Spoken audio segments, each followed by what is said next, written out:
Bicarbonates है। अब जरा सोचो, ये एक CO2 से एक HCO3 बना, दूसरे CO2 से दूसरा HCO3 बनेगा, तीसरे CO2 से तीसरा HCO3 बनेगा। तो इस तरीके से रेड ब्लड सेल के अंदर जो कार्बोनेट है वो ज्यादा होना शुरू हो जाते हैं। क्या होना शुरू हो जाते हैं? ज्यादा होना शुरू हो जाते हैं। तो यहाँ पे बाइकार्बोनेट्स का एक ग्रेडियंट बन जाता है। ग्रेडियंट मतलब क्या है कि यहाँ पे HCO3 ज्यादा है, यहाँ पे HCO3 कम है, तो यहाँ पे फिर उसका इफेक्ट ज्यादा होगा, वहां पे ग्रेडियंट बन जाएगा। तो इस रेड ब्लड सेल के अंदर यहाँ पे क्या है, बाइकार्बोनेट्स का ग्रेडियंट बन जाता है। और ग्रेडियंट बनने के बाद अब क्योंकि ज्यादातर HCO3 सेम है तो एक जगह रह नहीं सकते, तो ये कोशिश करेंगे कि हम बाहर निकले। क्या करें? बाहर निकले। तो इस ग्रेडियंट को क्रॉस करने के लिए ये जो HCO3 है यहाँ पे इस रेड ब्लड सेल के मेम्ब्रेन पे प्रॉपर चैनल्स होते हैं। क्या होते हैं? चैनल्स होते हैं, बड़े प्रॉपर से सुराख होते हैं जिनके अंदर प्रोटीन लगी होती है। तो ये HCO3 यहां से निकल के आ जाता है बाहर। कहां पे आ जाता है? प्लाज्मा के अंदर। कहां पे आ जाता है? प्लाज्मा के अंदर। रेड ब्लड सेल से बाइकार्बोनेट निकल के कहां पे आया? प्लाज्मा के अंदर आ गया। अब प्लाज्मा के अंदर मतलब अंदर आने के बाद अब होता क्या है कि यहाँ पे नेगेटिव चार्ज बहुत ज्यादा थे नॉर्मल में, क्योंकि HCO3 नेगेटिव था। अब अगर उससे नेगेटिव चार्ज बाहर आ रहा है तो क्या होगा कि यहाँ पे जो इलेक्ट्रिकल हमारे पास निजाम है, जो बैलेंस है, वो बिगड़ जाएगा, वो डिस्टर्ब हो जाएगा। तो उसको डिस्टर्ब होने से बचाने के लिए क्या किया जाता है कि बाहर ये जो प्लाज्मा है, ये रेड ब्लड सेल से बाहर निकलो। तो इस प्लाज्मा के अंदर हमने कहा था कि कई सॉल्यूशंस, कई आयंस हो सकते हैं, कई चीजें, साल्ट्स हो सकते हैं।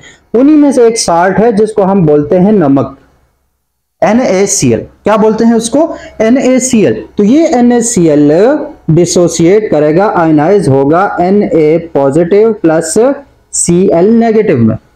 किसमें? Na पॉजिटिव और Cl नेगेटिव में। तो इस चीज याद रखो कि इस प्लाज्मा के अंदर बहुत सारे Na पॉजिटिव भी हैं। क्या है? Na पॉजिटिव भी है, Cl नेगेटिव भी है। तो इस इलेक्ट्रिकल बैलेंस को बैलेंस रखने के लिए, बरकरार रखने के लिए, क्योंकि HCO3 नेगेटिव बाहर आया तो यहां से एक क्लोराइड आयन जो नेगेटिव है वो अंदर जाएगा। क्लोराइड आयन अंदर गया, तो एक नेगेटिव बाहर आया, एक नेगेटिव अंदर गया। कोई हमारे पास इलेक्ट्रिकल चार्ज में कोई डिस्टरबेंस प्रोड्यूस नहीं हुई। ये जो फिनोमिना है कि जिस फिनोमिना के through bicarbonate red blood cell से बाहर प्लाज्मा में आता है, जबकि क्लोराइड आयन प्लाज्मा से रेड ब्लड सेल के अंदर जाते हैं, इस फिनोमिना का एक स्पेशल नाम है जिसको बोलते हैं क्लोराइड शिफ्ट। क्या बोलते हैं इसको? Chloride shift. या इसका एक और नाम है हैम-बर्जर्स फिनोमिना।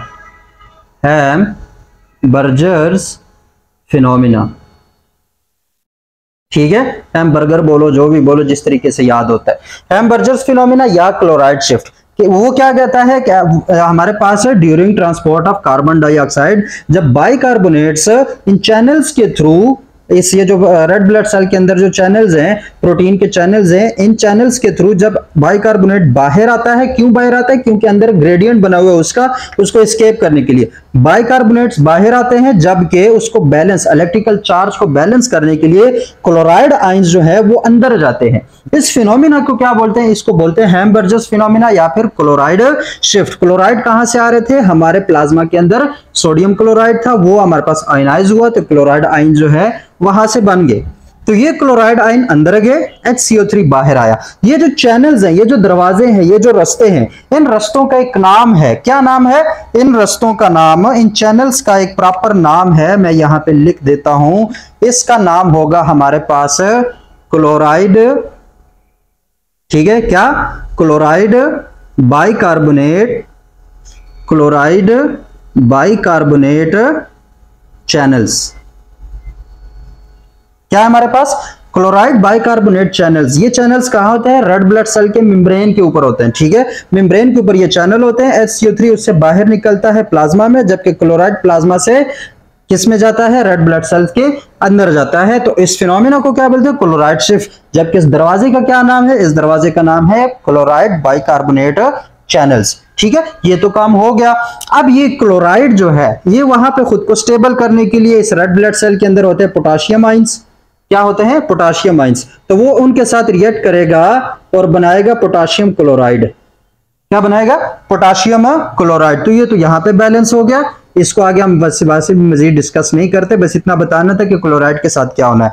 लेकिन ये जो हमारे पास बाइकार्बोनेट अभी बाहर आया है, इसको मैं अभी मिटा देता हूं, दरवाजे का नाम मैंने बता दिया तो अब इसकी और जरूरत नहीं है।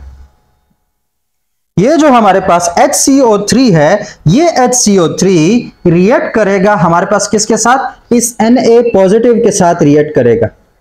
ये जो बाइकार्बोनेट है वो जो प्लाज्मा के अंदर सोडियम आयन बचा हुआ था, क्योंकि क्लोराइड तो उसका अंदर चला गया, उसने तो कर ली बेवफाई, तो ये जो बेचारा अकेला बचा हुआ था, ये अकेला अपनी तन्हाई दूर करने के लिए HCO3 के साथ क्या करेगा, HCO3 के साथ ये करेगा बॉन्ड बनाएगा, इसके साथ मिलेगा, आयनिक बॉन्ड बनेगा और यहां पे एक साल्ट बनेगी जिसको हम क्या बोलेंगे, Na positive plus HCO3 negative जब आपस में मिलते हैं तो उनसे जो साल्ट बनती है उसको बोलते हैं NaHCO3 या फिर सोडियम बाइकार्बोनेट, सोडियम बाइकार्बोनेट।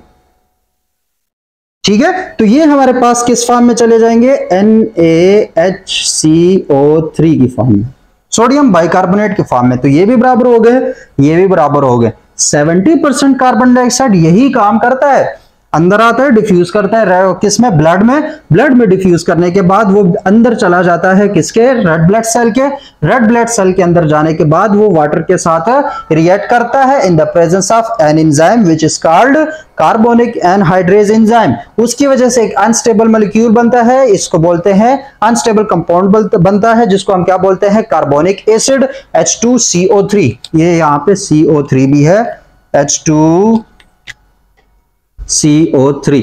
ठीक है, अब ये H2CO3 जो है ये आयनाइज हो जाता है किसमें, प्रोटॉन्स में और बाइकार्बोनेट आयंस में। अब ये बाइकार्बोनेट आयंस क्योंकि ग्रेडियंट यहां पे बन रहा है तो ये फिर क्लोराइड बाइकार्बोनेट चैनल्स के थ्रू बाहर आता है, जबकि बाहर से, बाहर कहां जाता है, प्लाज्मा के अंदर जाता है, जबकि प्लाज्मा से जो क्लोराइड आयंस है वो अंदर चले जाते हैं। तो इस फिनोमेना को क्या बोलते हैं, इसको बोलते हैं क्लोराइड शिफ्ट या हैम्बर्जर्स फिनोमेना। जो क्लोराइड अंदर गए वो पोटाशियम के साथ क्या बनाएंगे, आयनिक बॉन्ड बना के पोटाशियम क्लोराइड बना देंगे, जबकि जो सोडियम है वो बाहर आने वाले बाइकार्बोनेट के साथ मिल मिलाप करके सोडियम बाइकार्बोनेट बना देते हैं। और इस तरीके से ब्लड के अंदर ये तो चीज आ गई, 70% CO2 तो ऐसे आ गया।